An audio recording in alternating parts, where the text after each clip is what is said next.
வணக்கம், welcome back to ஜாஸ் Tamil YouTuber. உங்களுக்கு ஆன்மீகம் சம்பந்தப்பட்ட தகவல்கள் பிடிக்கும் அப்படின்னா மறக்காம நம்ம சேனலை சப்ஸ்கிரைப் பண்ணிக்கோங்க. அப்படியே பக்கத்தில் இருக்க பெல் பட்டனும் ப்ரெஸ் பண்ணிக்கோங்க. இன்னைக்கு இந்த பதிவில் நம்ம பார்க்க போகிறது, நம்ம எல்லாருக்குமே தெரியும் குலதெய்வம் அப்படிங்கிறது நமக்கு எவ்வளோ முக்கியம் அப்படின்னு. அப்படிப்பட்ட குலதெய்வம் வாசம் செய்யக்கூடிய அந்த நிலைவாசல்ல நம்ம எப்படி வழிபாடு செய்யணும் அப்படிங்கிறத பற்றி தான் இன்னைக்கு இந்த பதிவில் நம்ம தெரிஞ்சுக்க போகிறோம். இந்த பதிவு உங்களுக்கு ரொம்பவே பயனுள்ளதாக இருக்கும். முடிஞ்ச வரைக்கும் எல்லாருமே இந்த பதிவை கடைசி வரைக்கும் பார்க்க பாருங்க.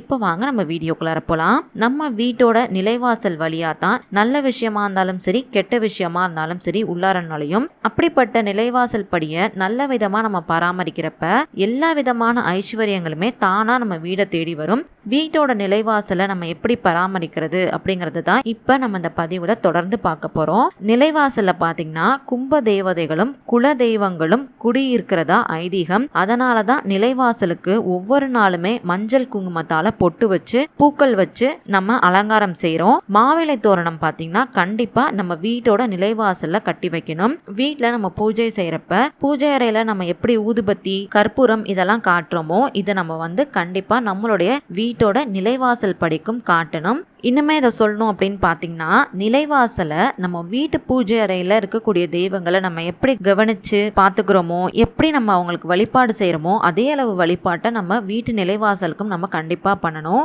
ஏன் அப்படின்னு பார்த்தீங்கன்னா, நம்ம வீட்டு குலதெய்வம் நம்மளுடைய வீட்டு நிலைவாசலை தான் காவல் காத்து நிற்கிறதா சொல்லப்பட்டிருக்கு. கோயிலுக்கு போயிட்டு வரப்பவும் சரி, அங்கே செய்யப்பட்டிருக்கக்கூடிய அபிஷேக நீரை வாங்கிட்டு வந்து அதை உங்கள் நிலைவாசல் படியில் தெளிச்சுக்கோங்க. ஒருவேளை நீங்கள் புனித யாத்திரை போறீங்க, புனித இடங்களுக்கெல்லாம் போறீங்க அப்படிங்கிற பட்சத்துல அங்க கிடைக்கக்கூடிய புனிதமான நீரை எடுத்துட்டு வந்து உங்களுடைய நிலைவாசல்ல தெளிச்சுக்கிறது ரொம்ப ரொம்ப நல்லது. இதை நீங்க செய்யறப்ப துர்சக்திகள் உங்க வீட்டை நுழையவே நுழையாது. எதிர்மறையான எண்ணங்கள் வராது. நேர்மறையான எண்ணங்கள் உங்களுக்கு தானாகவே வர ஆரம்பிக்கும். ஒருவேளை உங்களுக்கு இதெல்லாம் செய்ய முடியல அப்படிங்கிற பட்சத்துல ஒரு பாத்திரத்துல தண்ணீர் எடுத்துக்கோங்க.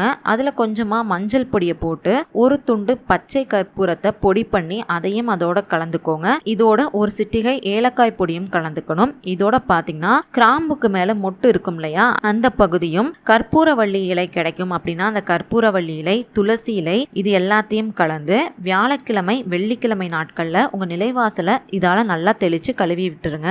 இதை நீங்க முத நாளே செய்யறதுனாலும் செய்யலாம், இல்ல வியாழக்கிழமையோ இல்ல வெள்ளிக்கிழமையோ நீங்க தாராளமா செய்யறதுனாலும் செய்யலாம். அதே மாதிரி நீங்க காலையில வாசல் கதவை திறக்கிறப்ப அஷ்டலட்சுமிகளுடைய நாமத்தை சொல்லி திறக்கிறது ரொம்ப நல்லது.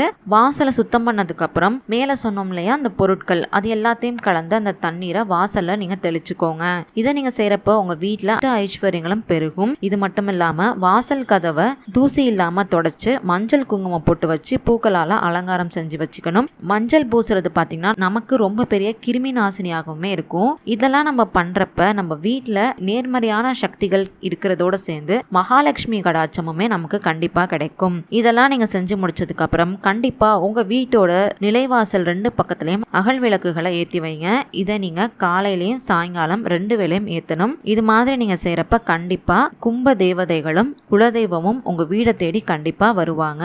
அஷ்ட ஐஸ்வர்யமும் உங்க வீட்டுல கண்டிப்பா நிலைச்சிருக்கும். இது எல்லாமே சின்ன சின்ன விஷயங்கள் தான் இல்லையா. முடிஞ்ச வரைக்கும் இது எல்லாத்தையும் செஞ்சு நல்ல பலன்களை பெற பாருங்க. உங்களுக்கு இந்த பதிவு பயனுள்ளதா இருந்துச்சுன்னு நினைச்சீங்கன்னா மறக்காம லைக் பண்ணி ஷேர் பண்ணி கமெண்ட் பண்ணுங்க. அது மட்டும் இல்லாம உங்களுக்கு ஆன்மீகம் சம்பந்தப்பட்ட என்ன மாதிரியான பதிவுகள் வேணும் அப்படின்னு நினைக்கிறீங்களோ மறக்காம நம்ம சேனலோட மெயில் ஐடியிலையோ இல்லை கீழே இருக்க கமெண்ட் பாக்ஸில் எனக்கு தெரியப்படுத்துங்க. அந்த மாதிரி பதிவுகளை வரக்கூடிய நாட்களில் நான் தரேன். நன்றி, வணக்கம்.